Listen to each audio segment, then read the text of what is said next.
உடச்சி பார்ப்போம்.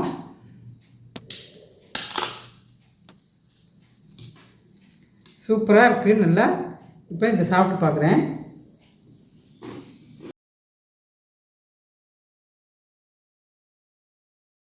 Welcome to Bona's kitchen. போனாஸ் கிச்சனில் நம்ம வந்து தீபாவளி சீரீஸ் பார்த்துக்கிட்டு இருக்கோம்.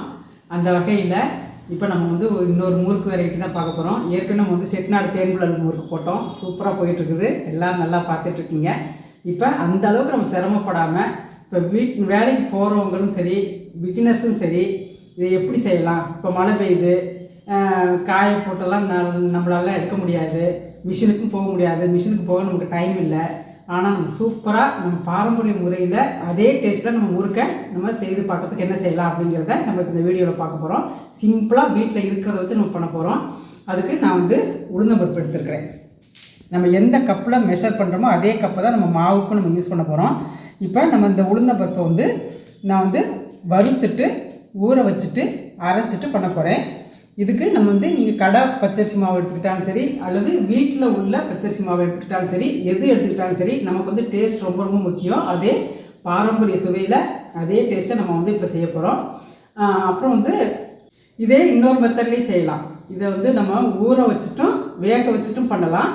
பட்டு இது நம்ம வறுத்துட்டு ஊற வச்சு அரைச்சிட்டு பண்ணும்போது நம்மளோட பாரம்பரிய டேஸ்ட்டில் அந்த முறுக்கு கிடைக்குங்கிறது உண்மை. நம்ம வந்து இப்போ நம்ம வீடியோவில் போய் பார்க்க போகிறோம். இப்போ நம்ம இதை வந்து வறுத்து எடுத்துக்கலாம் வாங்க. இப்போ நான் வந்து அடிக்கனமான இருப்பு சட்டி போட்டிருக்கேன். இது ரொம்ப முக்கியம். அதாவது வறுத்து எடுக்கிறதுக்கும் நம்ம இருப்பு சட்டி கனமாக இருக்கணும், பொரிச்சு எடுக்கிறதுக்கும் இருப்பு சட்டி கனமாக இருக்கணும். அந்த மாதிரி சட்டியில் தான் நம்ம வறுத்தா தான் இதெல்லாம் கரெக்டாக இருக்கும். இப்போ இது வந்து நான் வந்து 125 கிராம் எடுத்துருக்கிறேன். கை விடாமல் வறுக்கணும், சிம்மில் வச்சு வறுக்கணும், பொறுமையாக வறுக்கணும். நம்ம இந்த மாதிரி பண்ணும்போது நம்ம பாரம்பரிய முறையில் எப்படி நம்ம முறுக்கு செய்வோமோ, இப்போ நான் எப்படி செட்டிநாடு தேன்குழல் முறுக்கு போட்டேன் அதே டேஸ்ட்டு இதில் கொண்டு வந்துடலாம்.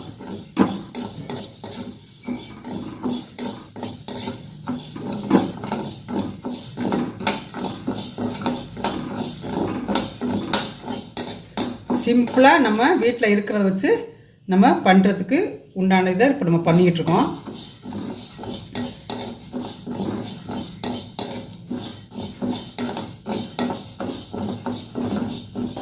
இப்போ நான் வந்து 125 கிராம் எடுத்துருக்கிறேன். எடுத்து சிம்மில் வச்சு வறுத்துருக்கிறேன்.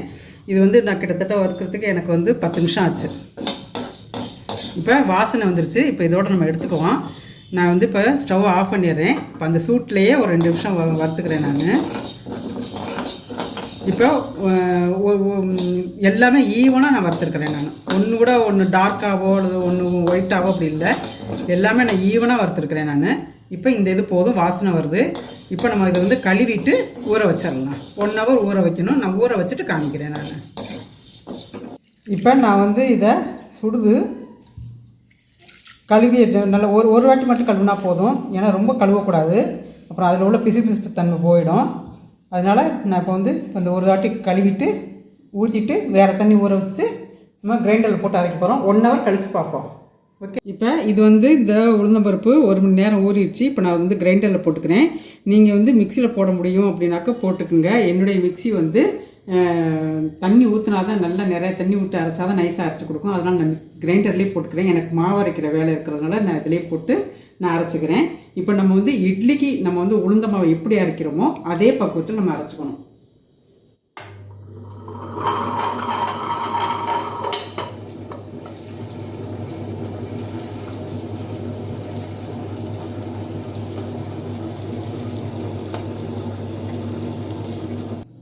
இப்போ நம்ம வந்து உளுந்த மாவு அரைச்சிட்டு வந்துட்டோம். இதால் நான் வந்து 1 கப் உளுந்து போட்டிருக்கேன். உளுந்து போட்டு பொன்னிறமாக வறுத்து ஊற வச்சு இப்போ இது வந்து அரைச்சிட்டு வந்துருக்கிறேன். இப்போ நான் இது வந்து ஒரு கப்பு உளுந்தம்பருப்புக்கு நான் 3 கப்பு அரிசி மாவு போட போகிறேன். பார்த்து 1 2 3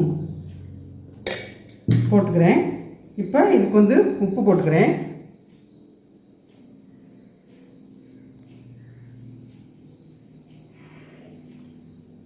இப்போ பெருங்காயத்தூள் போட்டுக்கிறேன். கொஞ்சமாக போதும். இல்லை எள்ளு போட்டுக்கிறேன், கருப்பு எள்ளு வந்து இது வந்து தண்ணி ஊற்றி மண் இல்லாமல் கழுவி எடுத்து வச்சுருக்கிறேன், அதை போட்டுக்கிறேன்.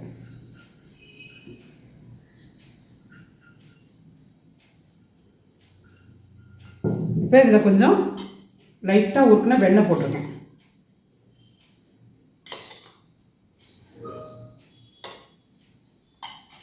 இப்போ இதை பிசைஞ்சுக்குவோம். பிசைஞ்சிக்கிட்டு அப்புறமா உளுந்த மாவை கலந்துக்குவோம்.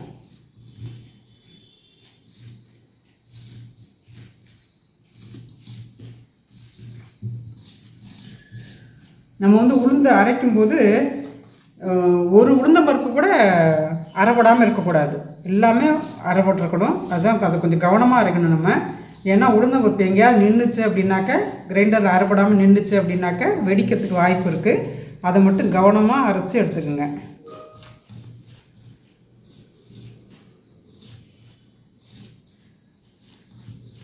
இப்போ இது கலந்துட்டேன். இப்போ இதை வந்து உளுந்த மாவை இதில் போட்டுக்கிறேன். பாருங்கள் எந்த பதத்தில் நான் அரைச்சிருக்கிறேன்னு பார்த்துக்குங்க.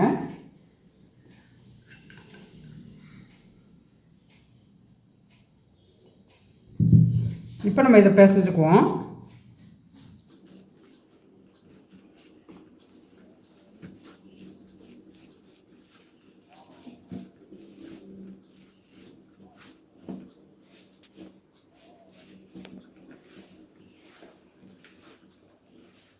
தண்ணி சரியாக இருக்குது, போதும். இதான் பதம்.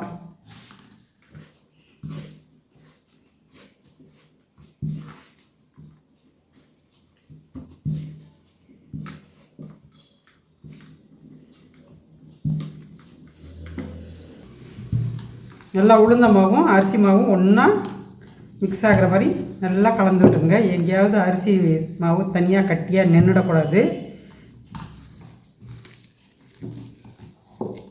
இப்போ நான் இந்த மாதிரி பிசைஞ்சிட்டேன். இப்போ இது கரெக்டான பதத்தில் இருக்குது. இப்போ நம்ம வந்து எண்ணெயில் போட்டு எடுத்துடலாம். வாங்க, இது போடும்போது என்னென்ன ஃபாலோ பண்ணணும் அப்படிங்கிறத நான் சொல்கிறேன், அதை பார்த்துக்குங்க. வாங்க. இப்போ நான் வந்து எண்ணெய் ஊற்றி நல்லா அடிகனமான பாத்திரத்தில் எண்ணெய் ஊற்றி காய வச்சுருக்கிறேன். இப்போ நான் வந்து இந்த மாதிரி தட்டுகள், சின்ன சின்ன தட்டுகள் எடுத்துக்கிட்டேன். இந்த தட்டில் வந்து நான் எண்ணெய் பூசி வச்சுருக்கேன். இந்த எண்ணெய் பூசி வச்சுருக்கிறதுனால இப்போ இதில் வந்து நான் முறுக்கு புழிஞ்சு இதில் போட போகிறேன். இந்த மாதிரி தட்டு இல்லாதவங்க கரண்டியை வச்சு புழிஞ்சுக்குங்க. அதுவும் இல்லைன்னா ஒரு துணியை விரித்து துணியில் புழிஞ்சிட்டு அப்புறமா அதை எடுத்து இதில் போட்டுக்குங்க. இப்போ நான் இது வந்து இப்போ இந்த தட்டில் புளியிறேன் பாருங்கள்.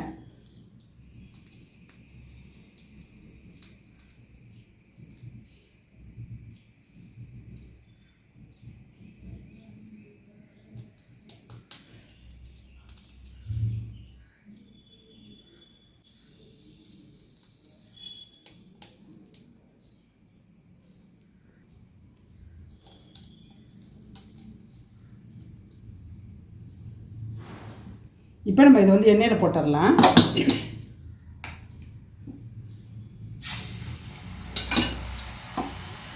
இது வந்து பிகினர்ஸுக்காக தான். இது பிகினர்ஸ் வந்து இந்த மாதிரி பண்ணிக்கலாம். கொஞ்சம் எக்ஸ்பீரியன்ஸ் உள்ளவங்க டைரெக்டாக எண்ணெயில் போட்டு புழிஞ்சுக்கலாம்.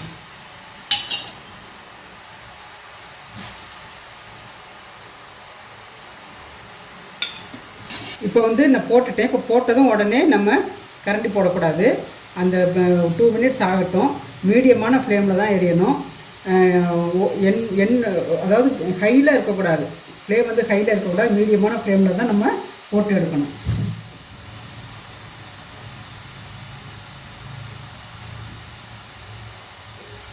இப்போ ஒன்று ஒன்றா பரட்டி விட்டுக்கலாம்.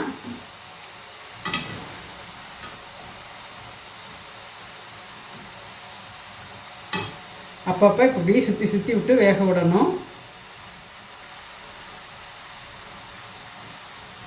பப்பிள்ஸ் எல்லாம் அடங்குனதை எடுத்துடலாம்.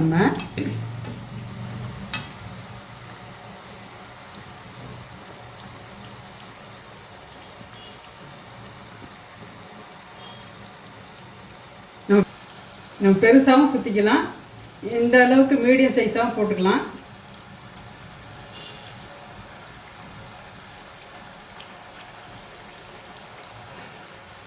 நல்லா வேக விடணும். இல்லாட்டினாக்க வேக விடாமல் எடுத்தால் முறுக்கு வந்து கடுக்குன்னு ஆகிடும்.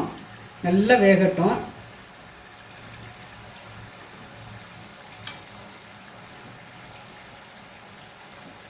நல்லா உளுந்தம்பருப்பு அரைக்கும்போது கவனமாக அரைக்கணும். ஒரு பருப்பு கூட எங்கேயாவது நின்றுடக்கூடாது. நின்றுச்சுன்னா வெடிக்கும்.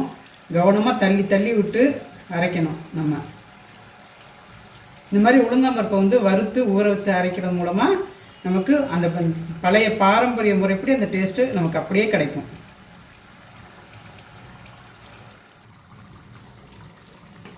இப்போ வெந்துருச்சு, எடுத்துடலாம். இப்போ பப்பிள்ஸ் எல்லாம் அடங்கிருச்சு, அந்த இசுங்கிற சவுண்டெல்லாம் நின்றுடுச்சு. இப்போ எடுத்துடலாம் நம்ம.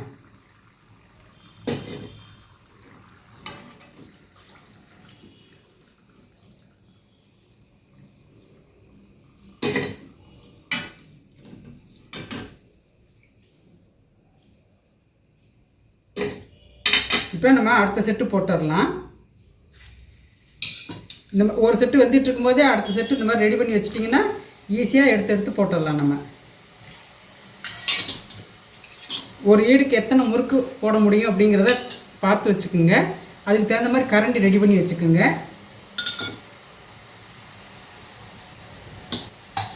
நான் இப்போ இது மாதிரி எல்லாத்தையும் போட்டுட்டு கடைசியில் காமிக்கிறேன். இப்போ நம்ம வந்து பாரம்பரிய சுவையில் ஈஸியாக நம்ம முறுக்கு பண்ணியிருக்கோம்.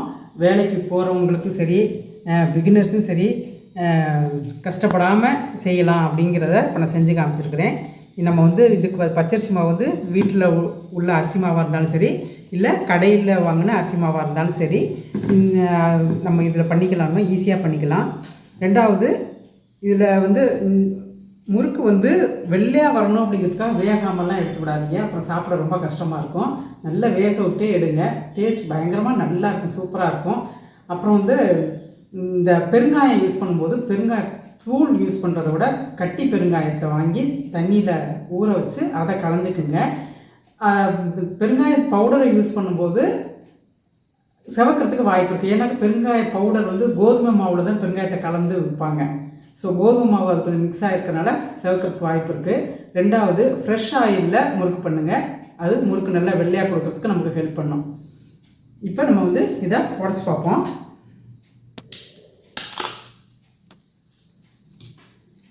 சூப்பராக இருக்குது நல்லா. இப்போ இந்த சாப்பிட்டு பார்க்குறேன். அப்படியே செட்டிநாடு தேன்குழல் முறுக்கு டேஸ்ட் அப்படியே இருக்குது. அவ்வளோ அழகாக டேஸ்ட்டாக இருக்குது, நல்லா இருக்குது. இது மாதிரி செஞ்சு பாருங்கள். இந்த வீடியோ பிடிச்சிருந்துச்சுன்னா லைக் பண்ணுங்கள், ஷேர் பண்ணுங்கள், சப்ஸ்கிரைப் பண்ணுங்கள். பாய். அடுத்த வீடியோவில் சந்திப்போம்.